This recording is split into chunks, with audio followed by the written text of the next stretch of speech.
Next, you will learn the most interesting part of my story, something that happened in a way I never imagined, and I ask you to listen to the end of it.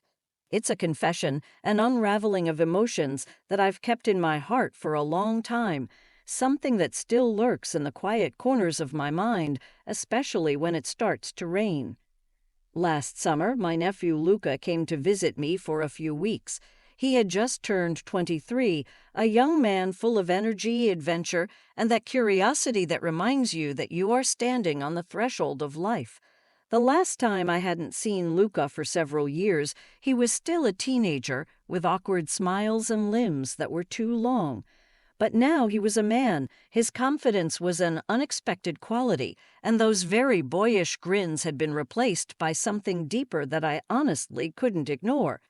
The first few days were a delight. It had a charm that made the house feel alive again. We would sit in the garden, sip lemonade, watch the sun set behind the hills, and talk for hours. He would talk about his travels, his friends, his dreams, and in between he would ask questions about my life.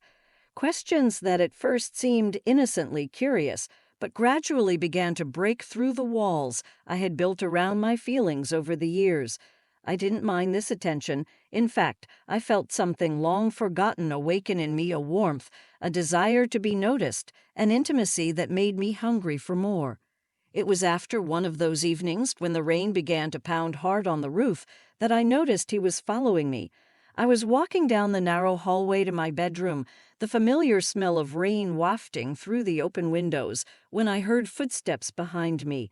When I turned around, I saw Luca standing there, eyes wide and staring at me. I remember how his gaze seemed to pierce the darkness, like he was searching for something in me, something unspoken. I felt a strange flutter in my chest, a rush of emotions I couldn't define. Fear, anticipation, desire, perhaps all three. "Aunt Sophia," he whispered, and there was something different in his voice, something that made me feel both alarmed and excitement.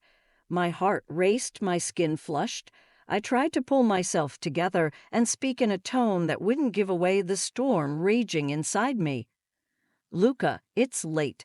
You should be in bed," I said, trying to keep my voice steady, but I could hear the trembling in it, and I knew he could hear it too. He didn't answer anything. Instead, he took a step closer, then another, until he was so close that I could feel his breath on my cheek. He reached out and gently touched my arm, and a shiver ran through my body, my skin tingling from his touch. I should have pulled away, should have said something to stop it, but I didn't. I stood frozen in place, my heart pounding in a way it hadn't in years. I could feel the heat between us, the tension that seemed to draw us to each other like two magnets, and in that instant, all the logic and morality that should have kept me in check vanished, replaced by an overwhelming need to surrender to the sensations that overwhelmed me. The rain outside the window intensified, pounding on the glass, and the sound filled the silence between us. My heart beat in sync with the rhythmic pounding, and I could hear his deeper breathing. He leaned closer, his lips close to mine, and I felt the heat of his body and the longing in his eyes. I wanted to kiss him. Good God, I wanted to kiss him more than anything in this moment. I wanted to taste his lips, feel his hands on my skin, lose myself in his arms. What's also interesting is that a silent stare can inspire others. When people see how you handle disrespect with such composure and calmness, it sets an example for them. It shows them that there is another way to deal with negativity, a way that doesn't involve yelling, arguing, and nervous tension. It's a show of strength that isn't based on aggression, and that can be incredibly empowering, especially in an environment where disrespect is often responded to with even more disrespect, too. So the next time someone steps out of line, try doing it. Linger your gaze on them. Let them feel the weight of your calmness.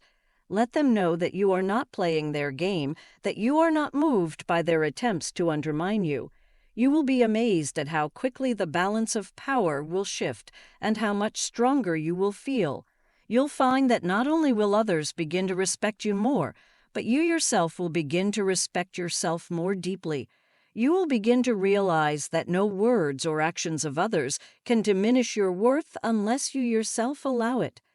The silent gaze is an instrument of quiet strength. It is asserting yourself without aggression, being present without reacting. It's a small action, but it can change how people perceive you, and more importantly, how you perceive yourself. So take a deep breath, lean back, and let the silence speak. You will be surprised at how powerful you really are.